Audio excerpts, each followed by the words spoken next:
Hello and a very good evening. Welcome to ELITETV. You're watching Open Debate in English. I'm your host, Chontham Amirta, and today we bring you the topic, Narratives versus Fact. Since last year, May 2023, the Manipur conflict has been ridden with a lot of narratives and also a mix of harsh realities on the ground.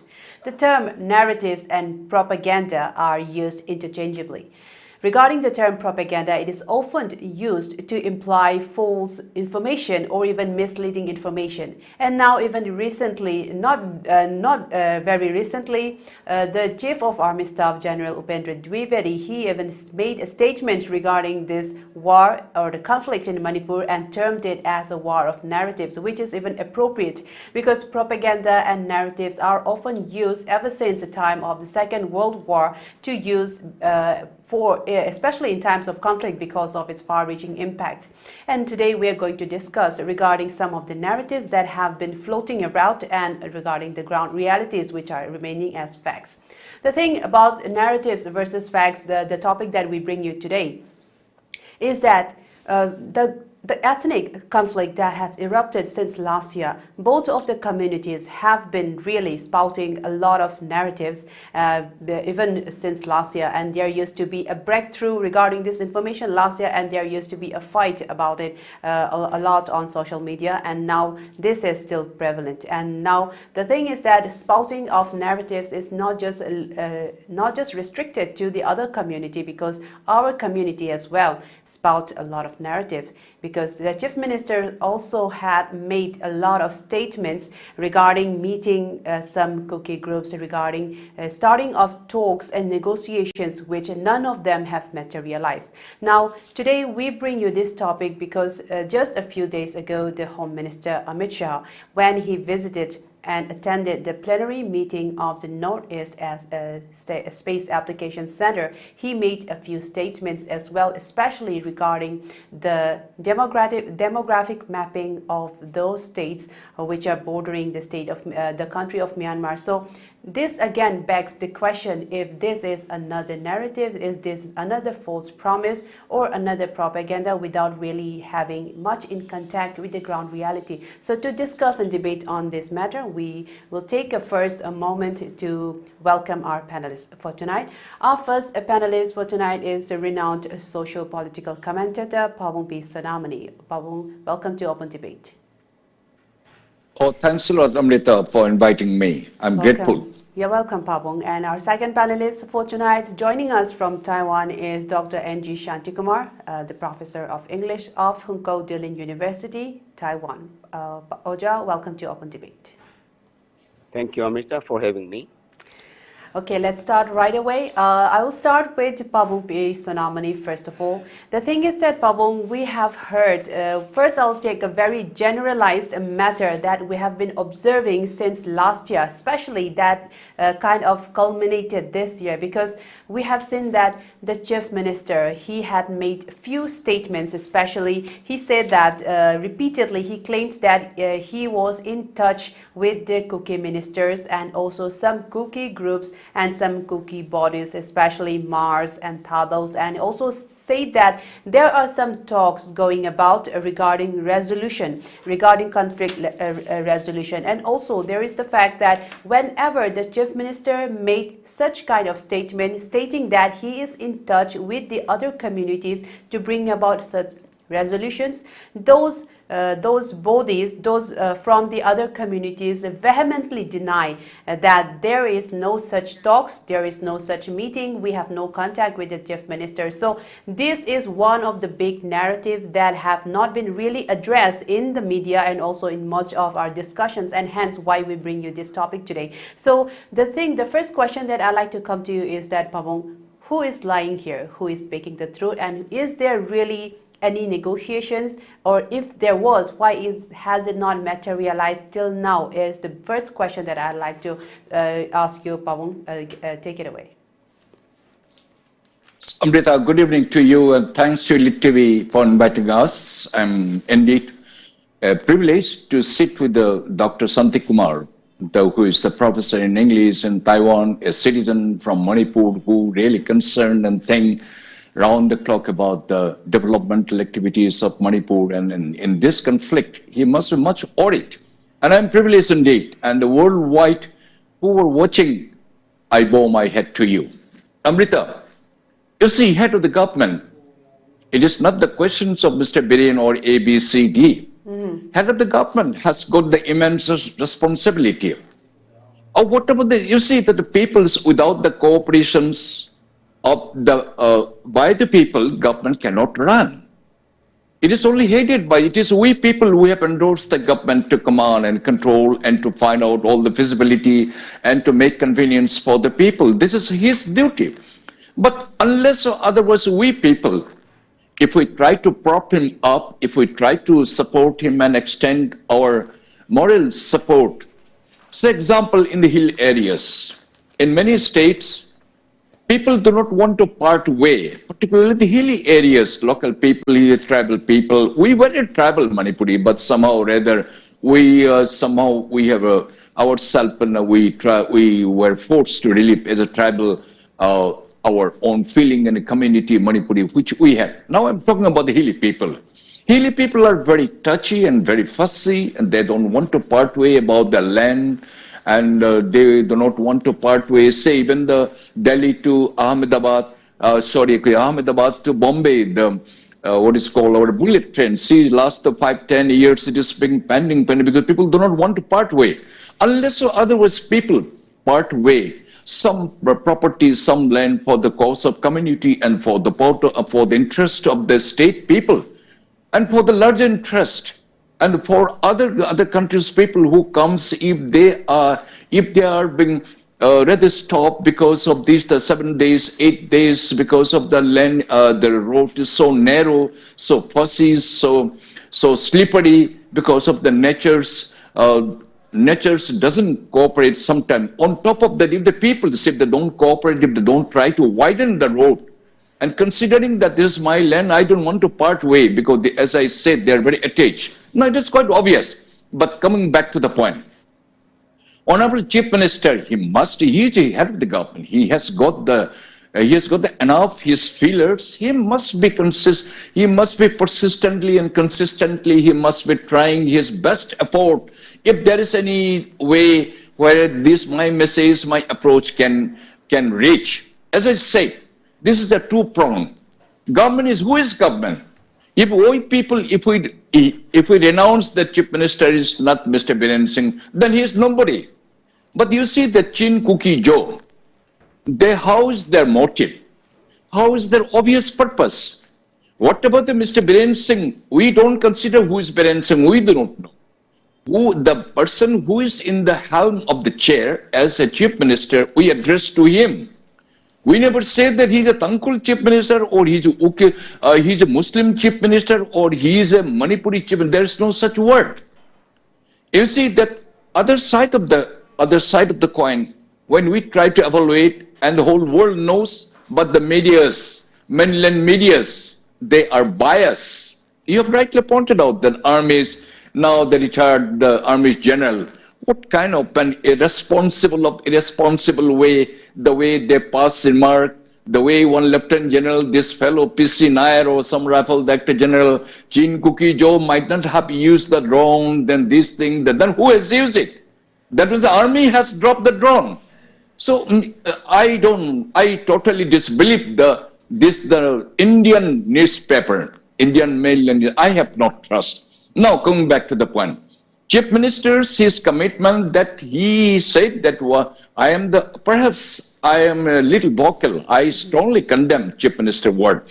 He said that now the Jiribam, this the 37 national highway, it will be made into just like in the airstrip and will be able to land. I ridiculed him. We do apology to the Chief Minister because I knew it. There will be a lot of insurmountable hassle. You will be facing it. To say something and to implement and to make it the fruitful and to make it the beautiful, it is a next impossible in Manipur. Maybe nature doesn't cooperate up to some extent, we agree.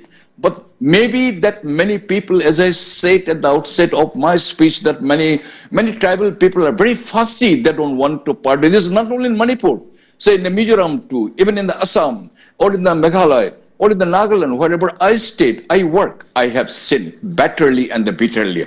So somehow rather you said that when this four-lane, this road will be completed, that it will be in a position to land the aircraft. I ridicule you. Don't mind, sir, Honorable Chief Minister. I knew it that it is insurmountable hassle that this may not be able to convert into reality. Today, same thing. So before giving any kinds of commitment, my ardent appeal to you, Honorable Chief Minister, as a government head, then please do not give such comment where it will not become a reality, where you find difficult, you know the situation, you know better. I don't know how your advisors, they are guided you, your chief secretary, your DGP, your commissioner secretary, or your minister, I do not know. But we expect you, what you said is a gospel truth. We want. Or it might be I'm making a persistent effort to make through so that regular traffic can flow. That we agreed. But the word particularly that you said that like the UP, Allahabad, this Banaras and this Noida and all these places, 6 land where the aeroplane are landed, the fighter jet landed.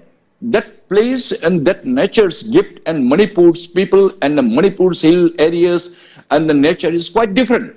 This is, that's why I said that you should be very careful when you utter it. Yes, we're making a persistent effort to make it get through. Say sometime 10 days, 14 days, yes, because of this, the Chin cookie terrorist people, they block, that is not your fault, we agree. But the roads should be, it is not only your duty alone, Government of India too should join it. And persistently, and we people, we praja, and we villagers, if we don't cooperate with the government, what is the government? No government can run. It is any chin cookie Joe who bothers them. Let them come and have the chair of as a chief minister. But we people, if we don't cooperate, that fellow chief minister who would be there for a couple of days, what he could do? Nothing. So this is my request to you. And secondly, coming back to my point, I will take only 1 minute. That you have asked the very valid point, and they have refuted by the Chin Cookie Joe. No, first thing is, I ask you, this Chin Cookie Joe, these terrorist people, didn't you say that Meitei Chief Minister or Manipur Chief Minister? First thing, I do not know from which university or from, or you might be at the Union Public Service Commissions that you have commissioned, or this thing you become a big shot and we are not bothered you. Didn't you say that Meitei Chief Minister or Manipuri Chief Minister you don't recognize? If you say so, then why did you vote? That means you are not a Manipur citizen, so you don't deserve to be in Manipur. Chin Cookie Joe, your persistent your effort and your wrong narrative and the fake narrative, because under one umbrella it is doing. What this, the Tony Louis, how he had changed the Bangladesh, how he has made to fallen, and you have been guided by some of the organizations, by this Lalhoma, the Laldoma fellow, as a chief minister, and you are just following it. So when you are Rome, be a Roman, when you don't recognize the chief minister of Manipur by saying that a particular community, Meitei, how dare you say that? And how did you say that? When you become a chief minister of Manipur, if I happen to say, oh, this Mijo fellow, this Cookie fellow, this refugee fellow, coming from the other countries, they have come, they have intruded illegally, and they have occupied this. If I happen to utter this word, that what you have been taking it, please don't give such kind of a comment. So their comment, their narrative, they're trying to project that we are biased. They say that their budget is being completely being misused by the Manipur government. It has never reached. It has never tried to please the tribal people. A wrong narrative, another. You are not only the tribal, and you're all refugees. Indigenous people like Mao, Tangkul, Thados, and so many other communities are there. They never raised these questions. There might have been certain gaps or ups and downs that we agree. Whatever the chief minister does, we don't support, blame. We don't even support. The way I ridicule the chief minister right now. Do you have any courage to blame your own people when Mr. L.M. Khoti was the DGP? Have you ever said that, no, he's a cookie DGP? Have you ever said that? We said that we saluted. We served in other state. I have nothing to do. I regarded him that is a DGP of Manipur. There is no such distinguish. There is no such kind of differences. Please, please, please. What Chief Minister said that about the four-lane, about the aeroplane might have been the aeroplane will be in a position to land it in this 37 national highway. This might not be properly correct. We strongly condemn it. But Bharat Sarkar is behind this. Bharat Sarkar, after using, if I'm permitted to say, there is Article Indian Constitution number 3. They have got the certain power, the way the Assam was bifurcated. Assam was balkanized. Mizoram, Nagaland, then again the Meghalaya. And you never know that some more of the Manipur also, they're contemplating that most likely Article 3's Government of India is using it, where they have been given power that Manipur can be split into 2, 3. If I'm correctly understood, that all listeners, you might take it. If you said that no, you educate me, I'm 100% sure you open the Article 3, this will be defined. That is wrong. Manipur is one. Whosoever rules means whosoever have been empowered by us to administer art. Let him be a Muslim, let him be a Chin, let him be Kuki, let him be Jaha, also be the bona fide citizen of the Government of India. Let it be anybody who comes. We never see that either he or she or real Christians or Hindus and others. Anyway, by the way, before my conclusion, I forgot. I beg apology to all the world listeners. I must say that Merry Christmas to all the sections people. I hope with this in the new era when 2025 comes, we hope that Manipur, we feel that there will be a peaceful Manipur. Let us contribute it. Let us forget and forgive and forget. And let's pardon in each other. Whatever I uttered, you may like to forgive me. Whatever you have done it, completely we have washed out, that we don't keep in our minds such kind of negativity. So, Amrika, thanks you. I request you to hand over to Dr. Santi, who is far from place. Very kind of you. You ended on a very beautiful message as well. I'll come back to you again in the next round, Pabu. Now, moving on with this debate, I'd like to ask to Dr. Shantikumar that recently this year, on the July of 31st of July this year, the Chief Minister had announced in the State Assembly that he was ready for some non-aggression talks with the Kuki communities. He said that the groups were also preparing to sign some of this agreement. And again, on the 1st of August, the Mar Inpui of Jiribam and the Métis also signed a treaty of peaceful coexistence. Now, we also had discussed that very topic on this very platform on that day. And again, but the very next day, on August 2, there was heavy gunfighting that erupted in Jiribam district, and it was really a mess in Jiribam at that point. The thing is that, was the Chief Minister trying to create some kind of a narrative by stating those statements? Because whatever he was trying to cook, it did not take off, or was it just another narrative?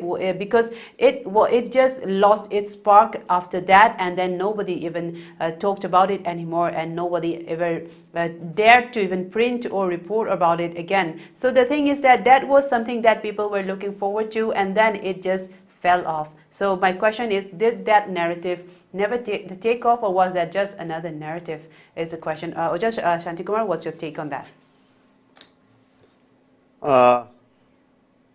In fact, our CM might have tried to do that, I mean, to bring peace in the state. But I think the process might be wrong, might be too hurry, or just trying to, divert the people's mass movement, trying to divert the people's movement, or people's angry, CM might be trying to cool down the people. So by saying that kind of narratives, he might have done that, but I think from the social media and the news, we came to know about the Mar Inpui. So they said they were not discussed, they were not involved in the process, so they couldn't accept the Jiribam Inpui branch decision to have peace and non-aggression signing. Yes, they signed already.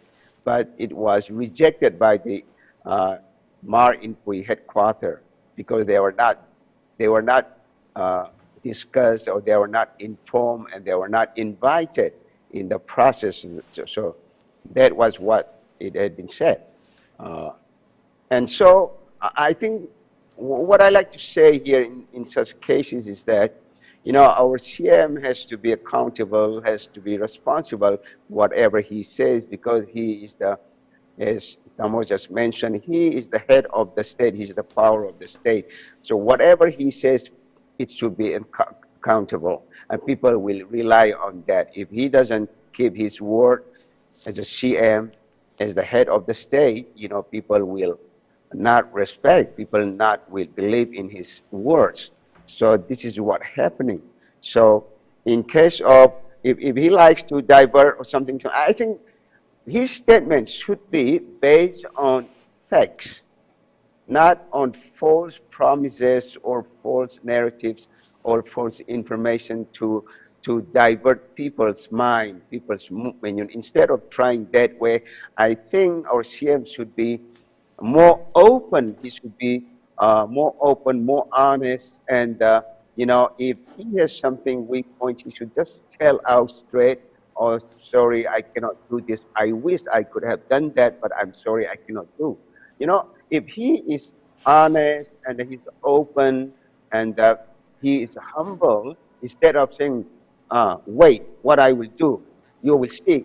Instead of saying like that, instead of bluffing like that, I think he should be more humble, he should be more responsible, accountable in his statement, and then people will support him, especially from the other communities, except the Kizo communities. They are not ready to accept anything, whatever he says, or CM says, as Tamo just mentioned.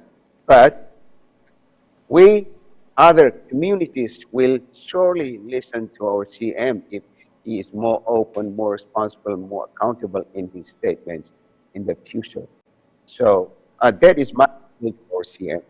Indeed, yes. Yes, it's a very good point. I'll come back again in the next round again. So, Pabum, I just want to take this and this topic to one of the events that took place just a few days ago, where the Union Home Minister chaired the plenary meeting of the NESAC, which is the Northeast Space Application Center, that took place in Tripura just a few days ago, and he made a lot of statements regarding security of the Northeast and also how the mineral resources can be used to provide a good livelihood for the people of the Northeast as well. Now, regarding that event, he mentioned that there is going to be a demographic mapping of all the people which are neighboring the country of Myanmar. The question is that, and the fact that this issue comes in this topic is because the Union Home Minister has been repeatedly shifting his stances on how the conflict in Manipur arise, and he has been saying that it could be an ethnic class, it could be another caused by illegal immigrants. So based on that, was he also someone trying to change some kind of his narrative, or was he building another narrative? And is this statement regarding regarding this mapping, the demographic mapping, which will be done by a remote sensing satellite, and yeah, it will be another space application which will be used for demographic mapping, is basically what he said.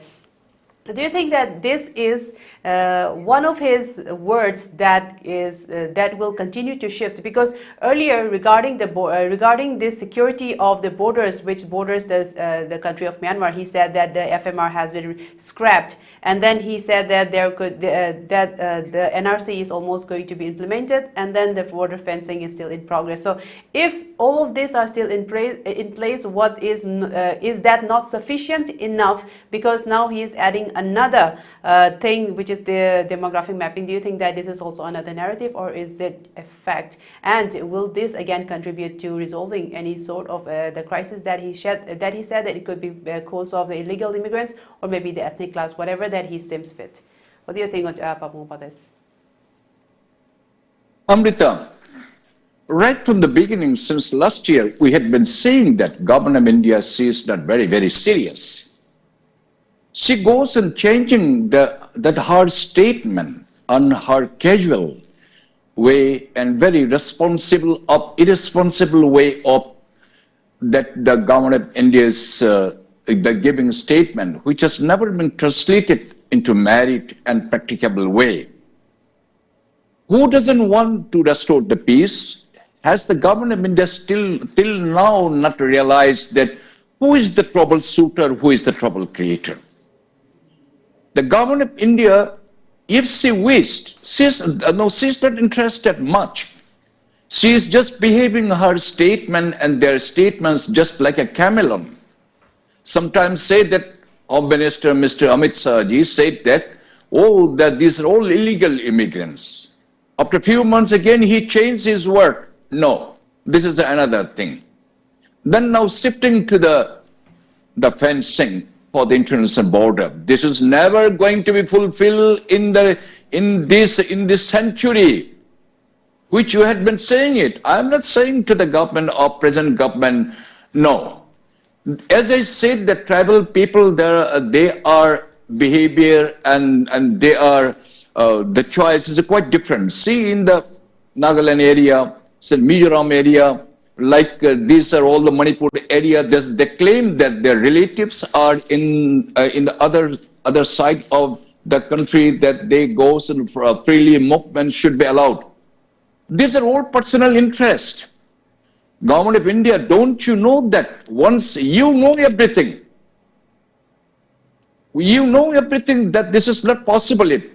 Out of these 35 lakhs people in Manipur, if 35 lakhs people propose that they're different, their policy program, their own statement, then how you're going to implement it? You must take a firm decision.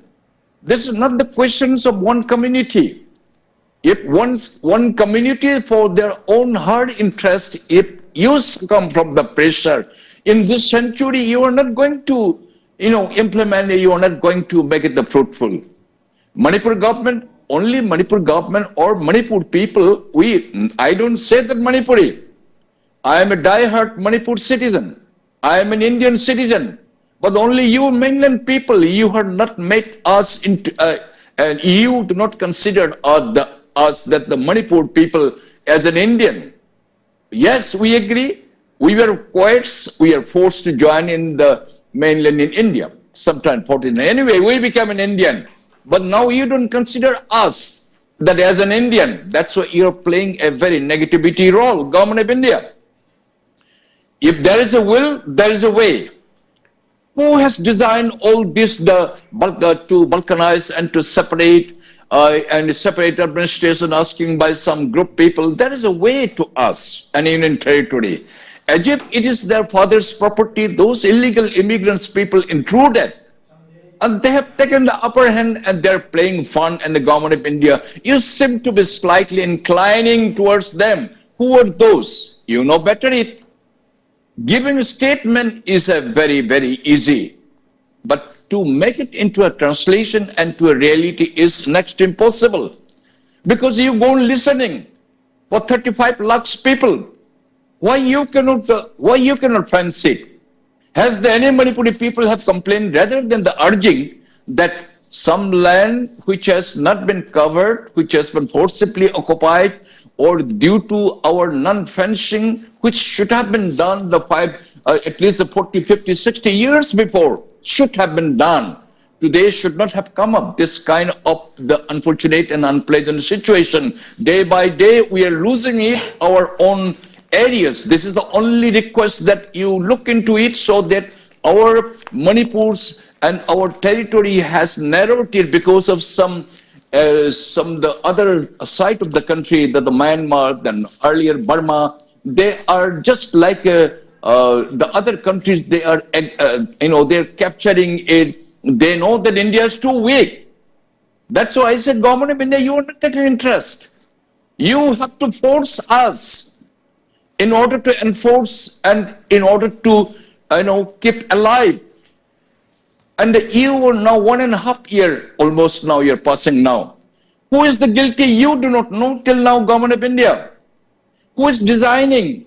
Today's newspaper says that One fellow came from America, he married a local lady, then he started supplying the sterling, he started distributing what is called the boot and the jacket, and what for? We know. I was in intelligence department, I know what these people are doing it.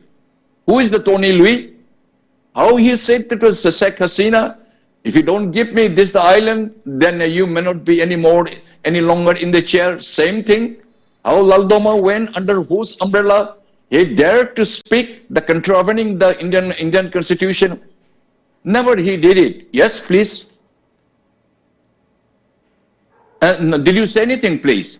So I strongly condemn. I don't take it any authenticity. This is not a plausible answer. This is simply just to say for the sake, trying to appeasement or trying to fool. You do not know government of India. Again, I'm asking you, under what conditions that all these refugees, we demanded 1951 to deport these people, unauthorized people. Since you know it, now you're talking about the demographic. This demographic through the drone or through so many other ways, then your story will carry on, then again your 2027 will come, election will come. Jo kaha, wo to raat gaya to baat gaya. This kind of a narrative here, you must take a firm decision. Who is right or wrong, Bharat Sarkar? Why you don't come out true? You spell out. Who is the culprit? Don't differentiate that he's a Chin Cookie Joe or Manipuri or Tangkul or Thadu or Cookie. You treat us as an Indian citizen. When you don't treat us, when you see in front of us, in front of our mothers, sisters, brothers, who have been butchering, why? Who is doing it? Are you responsible or irresponsible for this, Bharat Sarkar? Still you say that your demographic way, then this we are going to do fencing. When? 5 year, 10 year, 20 year, you will not be able to do it. Because you have become a henchman apparently you have become a henchman of these terrorist people. You seem to be paying much attention and the weightage to this, the other wrong narrative. Till now your agencies are here in Manipur, in Imphal town, in the Lumpel. I do not know what kind of information they are communicating to the RO or the RO or to the Special Bureau, what they call it Special Bureau, or the Subsidiary Intelligence Bureau, or to the IB Intelligence Bureau, to the Mr. Tapan Kumar. Then again, maybe that another RO officers are there. I don't know. But this is the factual fact which, how can you deny it? Other side of the coin, sometimes say that, no, you have made the buffer zone. Entire buffer zone was, is in the foothill. They were allowed to come back even from the armies, from the division, from the one Kachar, one gentleman, he is the supplier or he's a contractor or supervisor from the army camp, from one division. He is allowed to be kidnapped. What we see it, because he entered in your jurisdiction. It's a strongly guarded a division by, if I'm understood, 3 to 4 battalions, maybe one brigadier, one IGP, fully control it from your camp, that he seemed to have been allowed to smuggle out and carry out from your own, the battalion where even the flies cannot reach there. Who is behind this? Who is killing every day, day by day, from this buffer zone coming down? Till now, Bharat Sarkar, you don't come into conclusion that who is the right and who is the wrong. Until now, you go on giving the statement in a different way. It seems that you are buying time. Let all this, the plain people, or let all this other community people, let them die or not. And what kind of statement this Chin Cookie Joe, the 10 deserted MLAs and ministers, they're drawing their salary. I ask these questions in the Manipur Legislative Assembly and the Manipur government again. Under what circumstances? In the Representation Act 1951, there is an 8A, one article is there. Can anybody that he without performing any duties, he is absenting, she is absenting 1.5 years, how you are allowing to draw their salary, and how they are poisoning us from other side, and still Manipur government, you sleep, you go and sleep it, that is another wrong. So you cannot take decision, Manipur government too. You are too weak too. You have to wake up. And you are seeing and you are knowing that 355 article, you have applied it discreetly, and now you're going to apply 352 article, then you apply the 356 article, let the president rule, you impose it. Why you allow the Mr. Biren Singh to continue it? Okay, If you feel Pabong, that yes. he is Mr. not Pabong, fit, I'll come back to you again in the next yeah. round if time permits. Now, moving on with this debate, I have an interesting question that I'd like to pose to Sure. Shantikumar. That we have been talking regarding the treatment of the central government. So the question that arises is also in connection with the question that I asked to Pabong, that the Home Minister, especially Amit Shah, every election he promises that there will be implementation of NRC nationwide, but after polling he never again mentions it. Also, the same case regarding Manipur, that he said that there will be NRC. Also, it was mentioned regarding the election as well, but after it, no mention of it again. And now, similarly, as if the NRC has failed, as if NRC is not feasible, he is now talking about this mapping, this demographic mapping using satellite imaging and all of that. So, my question is that, why would the Home Minister have no clue, or does he have no roadmap, or why is he trying to build a narrative that he is trying to show that he is doing something to resolve this while doing nothing at all? So what do you think about it, Shantikumar? I think most of the Union Home Minister Amit Shah's statements are mostly based on the momentary pressure from different angles. I think that's why, time to time, his statements will be changed from here to here, then from here to here, depending on the times, depending on the pressure from people. So, talking about the conflict in Manipur right now, he used to say, like, oh, this is because of the immigrants, mercenaries, mercenaries from the neighboring country, Myanmar, why the conflict is happening in Manipur. Or then he would say, because of the refugees, and then he would say something else. But now he's saying something else, like, oh, the conflict is not because of militants, not because of a drug. No, he doesn't say anything about that. He says the conflict is because of ethnic tension between Meiteis and Kukizo communities. You see here, he keeps changing his, statement, his position based on the temporary pressure from different angles. So his statement is not reliable, not countable, and not trustable. And this is very bad. And India is playing a very, very dangerous game in this political crisis and political situation. Situation around the world. There may be conflict, because if India doesn't know how to stand, and how it doesn't know how to control the border, and how to relate with neighboring countries, instead of going straight and openly and in a friendship way, if they antagonize, if they try to force or do something, I think India will face a very bad consequences. I think might be from neighboring country Bangladesh. Even Bangladesh army generals, recently retired army generals, I think they talked very boldly about attacking, about invading India in northeastern states of India, right? How bravely they can pass that kind of statements. That shows India's policy, foreign policies, is not really doing well. And I think this is the result of having a lot of bearded, uneducated leaders in the country. I think the same thing in Manipur. You think about the political leaders in Taiwan. All the presidents from the past till now, most of them, I would say about 90% of them are all PhD. PhD scholars. Passed from USA, did their PhD from US or from the best university in Taiwan. They are very, very educated, well-informed politicians, those presidents. Even the right president, his lowest education is master.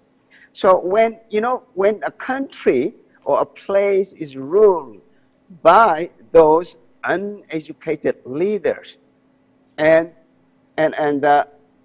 the country will be mess.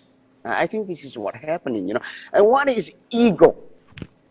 Our leader, especially PM Modi, has a big ego, and he has super ego. You know, he doesn't like to listen to all those scholars and all those, well-informed scholars, journalists, and the leaders. He likes to do what he wants to do. That's why he never listened to go to Manipur and to say some few words and to close this conflict by visiting Manipur. He never listens to it, you know. And this shows his education level, Amrita. So we are actually India is very unlucky to have all kinds of political leaders who are not really well informed or educated people. And the same thing happens to Manipur. Anyway, coming to Amit Shah's statement about this demographic mapping and NRC and also CAA, you know, Citizen Amendment uh, Act, and then this National Register citizens. You know, all these are seems to be he passed the statements without much accountable, without much thinking what people would react in the future. So now, before he can materialize the NRC system in Manipur, forget about India, at least in the Northeast, because Northeast states are facing this immigrant influx, you know, this refugees, immigrants coming, you know, refugees coming and the influx. You know, to solve this problem, NRC is much, and it should be implemented very quickly and strictly, and also the fencing, you know, 1,643 kilometers of border between India and Myanmar should be fenced as soon as possible. As Tamo just mentioned about not listening, India shouldn't listen to some communities, a few communities or some individuals about not keeping the fencing, keeping the fencing open. You know, we need to fence this because in the European countries also they have this open system, but they have very strict ID, passport checking, you know, when one country to another country, European countries go in, go out, they have this. But do we have that kind of system? No, we don't have. The other one is our border is so porous that anybody can enter from anywhere, actually. And even in the check post, you know, people can be bribed, you know, officers can be bribed, and people can, you know, come in very easily. So in such situation, Union Home Minister should be very careful. India should be very careful about fencing this border line as soon as possible. Otherwise, we will have more and more troubles and problems and immigrants influx problem. So instead of talking about demographic mapping, blah, blah, blah, this and that, he should try to finish what they promised to be finished or to implement, like NRC. At least do it in the Northeast, at least do it in Manipur, Nagaland, Mizoram, and Arunachal. Yeah, these border states are the most dangerous states in the Northeast states, among the Northeast states. So this borderline should be fenced and forget about this. Yes, demographic mapping is good. In different ways, it's good. But what about, what is the use of having this demographic mapping? What is the use of doing this if we don't even have this border fencing? If we don't have security personnel block, immigrant refugees, immigrants coming, you know, illegally. If we cannot stop this, if we don't keep this border fencing completed, what is the point of doing this demographic mapping? It will be Good just point. Yes, useless. Uda. Yes, very good Yeah. point, Oja. Also, and supplementary, I'd like to ask you that, do you think that the statements that the Union Home Minister has been making, the shifting statements regarding the origin of this cause of violence in Manipur, and also such inventing new mechanisms every single day regarding how to solve these issues, security issues in the Northeast, do you think it is because the Home Minister is at a loss of how these issues, especially in Manipur, started and hence has no clue about resolving it at the soonest? Do you think it's because they have no roadmap towards any peaceful resolution of this conflict? I think they don't have a roadmap what people wants to be implemented. Actually, they have roadmap but different, Okay. because they care more about the business, the finishing the Kaladan project and having a good relationship with the PDF in Myanmar and the Arakan army, and also the Kukijo militants, the Sioux groups, because they like to finish by any means. They like to finish the Kaladan project so that they can do business with the eastern frontiers with India. But in this process, they really sacrifice we people in Manipur. We people in Manipur, especially in Manipur in the northeast states. So we are the sacrificial goats, you know, for accomplishing trying to accomplish their agenda, their goal. So if India really likes to finish this conflict, you know, they could have done easily before, but they don't like to finish it. They like to, you know, they like to excuse them, saying themselves, oh, this is because of this, the country is because of this, the country is because of. That's why he keeps changing his statements time to time, you know, because yes, they have the road made, not the way we people want, not the way Indian people want. They have the roadmap only what BJP central government wants. That is the problem. That's why the crisis never closed, and it will take more time unless and until Indian government really likes to close this conflict. And so what we can do now, the question is what shall we do now? So that's why I mentioned time to time, we have to give a very, very strong pressure to the government of India that what we can do. So one of the best options will be to, you know, go for pre-merger status, saying that if you don't protect our territory, if you don't promise what you promised when we were occupied, annexed by India in 1949, then we will go for pre-merger status. And this needs, and for this, I think people of our state should be united.